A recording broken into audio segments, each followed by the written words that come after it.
शरद पवारांऐवजी आता यशवंतराव चव्हाणांचा फोटो. अजित पवार गटाच्या कार्यालयात नवा बदल. राष्ट्रवादी काँग्रेसचे 2 गट पडल्यानंतर माझे फोटो वापरू नका असे आदेश राष्ट्रवादी काँग्रेसचे अध्यक्ष शरद पवार यांनी अजित पवार गटाला दिले होते. शरद पवार यांच्या बुधवारच्या वाढदिवसापर्यंत ठाण्यात अजित पवार गटाच्या कार्यालयात तसेच इतर ठिकाणी शरद पवार यांचे फोटो दिसत होते. मात्र वाढदिवस होताच कार्यालय आणि इतर ठिकाणाहून त्यांचे फोटो काढण्यात आले. त्यांच्याऐवजी आता यशवंतराव चव्हाण यांचे फोटो लावण्यात आले आहे. ठाण्यात अजित पवार गटाच्या नवीन कार्यालयाचे 9 ऑगस्ट 2023 रोजी उद्घाटन झाले. त्यावेळीही प्रवेशद्वारावरील बॅनरवर शरद पवारांना पहिले स्थान देण्यात आले होते. तसेच कार्यालयात प्रवेश केल्यावर पहिला फोटो शरद पवार यांचाच होता. शरद पवार हे आमचे दैवत असून ते आमच्या हृदयात असल्याने त्यांचे स्थान कोणीही हिरावून घेऊ शकत नाही अशी भावनाही व्यक्त केली होती. कार्यालयाच्या बॅनरवर कार्यालयात शरद पवार यांच्या फोटोऐवजी ज्येष्ठ नेते यशवंतराव चव्हाण यांचे फोटो लावण्यात आले आहेत. याविषयी आज राष्ट्रवादी काँग्रेसचे अजित पवार गटाचे ठाणे शहर अध्यक्ष आनंद परांजपे यांनी पत्रकारांशी बोलताना अधिक माहिती दिली.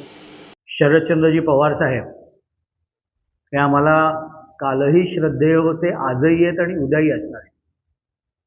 ज्या वेळेला आमचे राष्ट्रीय अध्यक्ष, राज्याचे उपमुख्यमंत्री माननीय अजितदादा पवार साहेब यांनी एक वेगळी राजकीय भूमिका घेतली, त्यावेळेला ठाण्यातल्या आम्ही सर्व कार्यकर्त्यांनी, म्हणजे मी असेल, प्रदेशचे सरचिटणीस नजीब मुल्लाजी असतील, त्याचप्रमाणे ठाण्यातल्या बहुतांश कार्यकर्त्यांनी ही माननीय अजितदादा पवार साहेब यांनी जी वेगळी राजकीय भूमिका घेतली त्याच्याबरोबर जायचा आम्ही निर्णय घेतला. आणि नवीन कार्यालयाचं उद्घाटन 9 ऑगस्टला आमचे राष्ट्रीय अध्यक्ष व प्रांताध्यक्ष माननीय सुनील तटकरे साहेब या दोघांनी मिळून या कार्यालयाचं उद्घाटन त्यावेळेला आम्ही केलं. आणि त्यावेळेला उद्घाटन केलं त्यावेळेला आदरणीय पवार साहेबांचा फोटो ऑफिसच्या बोर्डावर होता. पण माननीय आमचं सगळ्यांचं श्रद्धास्थान पवार साहेबांनी स्वतः सांगितलं की माझा फोटो ह्यापुढे वापरायचा नाही. आणि म्हणून त्यांनी दिलेल्या आदेशाचं पालन करत आम्ही कालच त्यांचं जो फोटो बोर्डवरचा होता, अत्यंत वेदना आणि दुःख आम्हाला खरं तर झालं, पण तो काढून महाराष्ट्र राज्याचे पहिले मुख्यमंत्री ज्यांनी महाराष्ट्र घडवला असे यशवंतराव चव्हाण साहेबांचा फोटो आम्ही बोर्डावर लावलेला.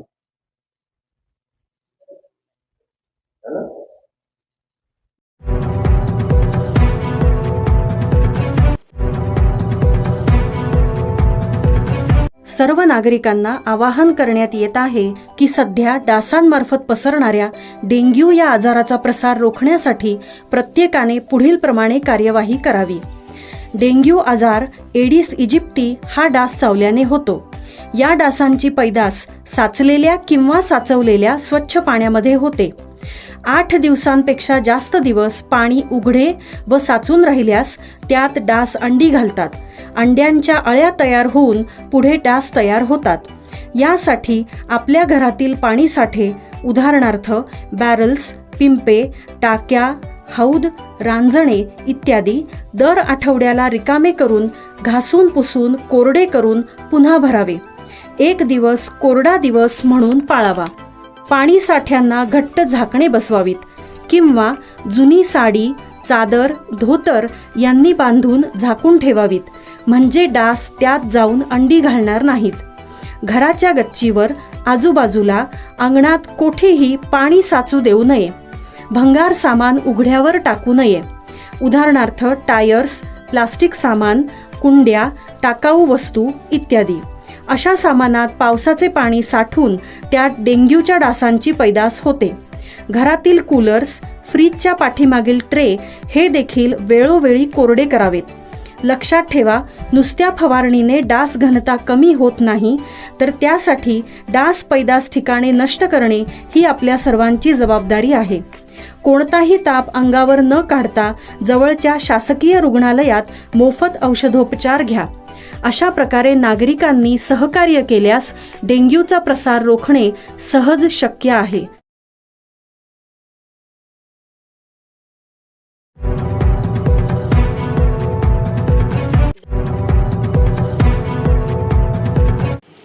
Maharashtra state cooperative housing finance कॉर्पोरेशनच्या निवडणुकीत कोकण विभागातून सीताराम राणे बिनविरोध. राज्यभरातील सहकारी गृहनिर्माण सोसायट्या व गृहनिर्माणासाठी अर्थपुरवठा करणाऱ्या Maharashtra state cooperative housing finance कॉर्पोरेशनच्या पंचवार्षिक निवडणुकीमध्ये दरवेळी मोठी चुरस लागलेली असते. यंदाच्या या पंचवार्षिक निवडणुकीत संपूर्ण पॅनल बिनविरोध निवडून आले आहे. यात कोकण विभागातून 3 संचालक निवडून येतात. त्यात ठाण्यातून सीताराम राणे, मुंबईतून प्रकाश दरेकर आणि दत्तात्रय वडेर या तिघांची बुधवारी बिनविरोध निवड झाली आहे. मागच्या खेपेला या निवडणुकीसाठी कोर्टबाजी झाली होती, मात्र यावेळी काहीही न होता सर्व संचालकांच्या सहमतीने निवडणूक बिनविरोध झालेली आहे. त्यामुळे हाऊसिंग फायनान्स कॉर्पोरेशनचा सुमारे 30 ते 40 लाखांचा खर्च वाचणार आहे. दरम्यान कोकण विभागातून बिनविरोध निवड झालेले ठाणे जिल्हा हाऊसिंग फेडरेशनचे अध्यक्ष सीताराम राणे यांच्यावर अभिनंदनाचा वर्षाव होत आहे. महाराष्ट्र स्टेट हाऊसिंग फायनान्स कॉर्पोरेशनची पंचवार्षिक निवडणूक जाहीर झाली होती आणि त्यासाठी वेगवेगळ्या डिव्हिजनमधून जवळपास 74 लोकांनी वेगवेगळ्या कॅटेगरीतून अर्ज भरलेले होते. त्यामध्ये आमचं मुंबईसहित कोकण डिव्हिजनमध्ये 3 संचालक आहेत. ते तिन्हीच्या तिन्ही यावेळी बिनविरोध निवड झालेली आहे. नागपूर विभाग सोडला तर सगळ्या विभागातून यावेळी बिनविरोध निवड झालेली आहे. नेमकं उलटं गेल्या वेळच्या निवडणुकीमध्ये तात्कालीन संचालकामध्ये मतभेद होते, वेगवेगळे वाद होते.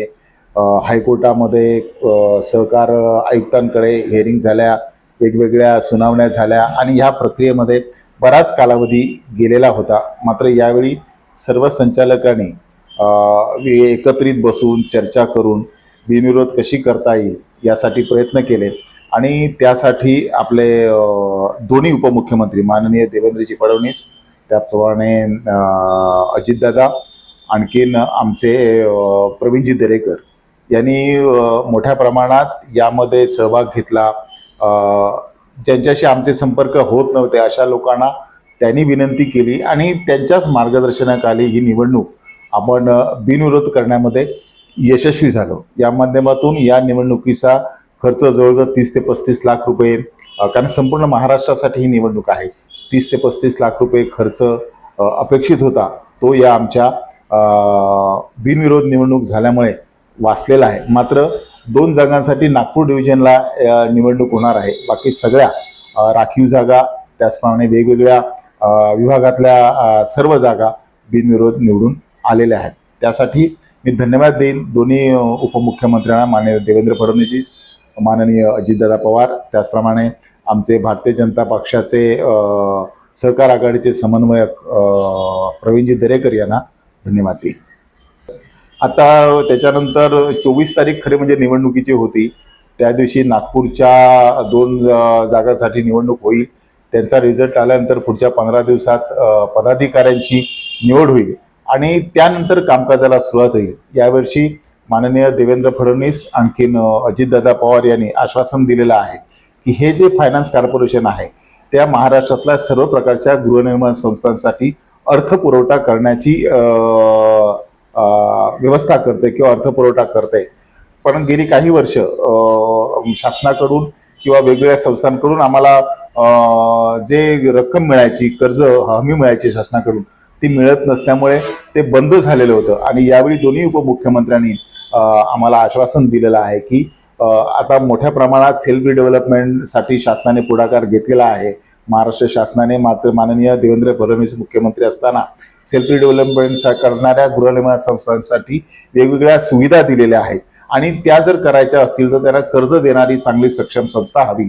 म्हणून महाराष्ट्र स्टेट हाऊसिंग फायनान्सला शासनाच्या वतीने कर्ज पुरवठ्यासाठी पुरवठा रक्कम देण्याचं आश्वासन दिलेलं आहे आणि ते जर झालं तर महाराष्ट्रातल्या सर्व प्रकारच्या सहकारी गृहनिर्माण संस्थांना पुनर्विकास करताना किंवा सेल्फ रिडेव्हलपमेंट करताना अर्थसहाय्य मोठ्या प्रमाणात या फायनान्स कॉर्पोरेशनच्या माध्यमातून दिलं जाईल.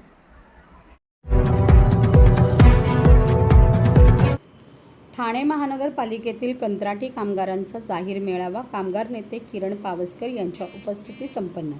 आज ठाण्यातील गडकरी रंगायतन येथे ठाणे महानगरपालिकेतील कंत्राटी कामगारांचा जाहीर मेळावा संपन्न झाला. कामगार नेते किरण पावसकर यांच्या उपस्थितीत हा मेळावा संपन्न झाला. या प्रसंगी सभागृह नेते पांडुरंग पाटील तसेच अनेक मान्यवर उपस्थित होते. गेले 23 वर्ष कंत्राटी कामगार आपल्या न्याय हक्कांसाठी लढतायत, मात्र अद्यापही त्यांच्या मागण्या पूर्ण झाल्या नाहीत. समान काम समान वेतन लागू करा, कंत्राटी कामगारांना कायम करा, तसेच विमा पॉलिसी लागू करा, अशा विविध मागण्यांसाठी कंत्राटी कामगार एकजूट संघटना आपल्याला न्याय हक्कांसाठी लढते. या संदर्भात कंत्राटी कामगार एकजूट संघटनेचे नितीन मडके, दिनेश ढेंगळे, दीपेश दळवी, बाळासाहेब आचरे, अंकुश साळवे, अनिकेत आंबेकर, संदेश सालेकर, सतीश दाभाडे, सुधाकर ओवल तसेच सर्व कर्मचारी पाठपुरावा करताय. या संदर्भात आज ठाण्यातील गडकरी रंगायतन या ठिकाणी कंत्राटी कामगारांचा जाहीर मेळावा संपन्न झाला. या मेळाव्यात सफाई कामगार, घंटागाडी, आरोग्य विभाग, शिक्षण विभाग अशा विविध विभागातील 4000 कर्मचारी सहभागी झाले होते. याप्रसंगी शिवसेना कामगार नेते किरण पावसकर यांनी कर्मचाऱ्यांना मार्गदर्शन केले, तसेच आश्वासन दिले की येत्या काळात मुख्यमंत्री एकनाथ शिंदे यांच्या माध्यमातून कंत्राटी कामगारांचे प्रश्न नक्की सोडवले जातील असा विश्वास त्यांनी व्यक्त केला. मात्र यावेळी कंत्राटी कामगार नितीन मडके यांनी तमाम कामगारांच्या वतीने प्रतिक्रिया देताना माध्यमांशी बोलताना सांगितले की येणाऱ्या काळात आमच्या मागण्या पूर्ण झाल्या नाही तर मतदानावर बहिष्कार टाकू असा इशाराही त्यांनी दिला. ही आपण केस सांगितली, या संदर्भातली सगळी माहिती घेतली जाईल आणि आपण जे म्हणताय असे असंख्य प्रकार असतील. एक सफाई कामगार काम करत असताना त्याच्या जागेवर आई वडील कोणीतरी काम केले आणि मला पण नोकरी लागावी या पद्धतीने जेव्हा काम केलं जातं किंवा माणसांची गरज आहे म्हणून आपण टेम्पररी बेसिसवर ज्यांना घेतो, पण त्यांचा कालावधी मागच्या 23 वर्षामध्ये जर असा वाढत गेलेला असेल तर त्याचीही कारण मीमांसा आपल्याला बघावी लागेल. त्यांनाही कायद्याप्रमाणे काय देता येईल का ह्याचा विचार करावा लागेल, कायद्यात त्यांना बसवावं लागेल. पण त्याच पद्धतीने आपण एक एसटीचं आंदोलन बघितलेलं आहे यापूर्वी की 5 महिने लोक आझाद मैदानला बसले होते आणि एका लीडरने त्यांना सांगितलं होतं की मी तुम्हाला महाराष्ट्र राज्याचे कर्मचारी म्हणून आतमध्ये घेईन. आजही ते घेण्यात आलेलं नाही. म्हणजे आपण एखाद्या लोकांना त्यांचे प्रश्न पुष्कळ वर्ष पडू नयेत म्हणून त्याचा फायदा घेऊन आपली लिडरशिप करून चालणार नाही. कारण आपण त्यांना धातूर मातूर काहीतरी उत्तरं देऊन किंवा आश्वासनं मोठमोठी देऊन त्यांना भूलभुलैया करण्यामध्ये अर्थ नाहीये.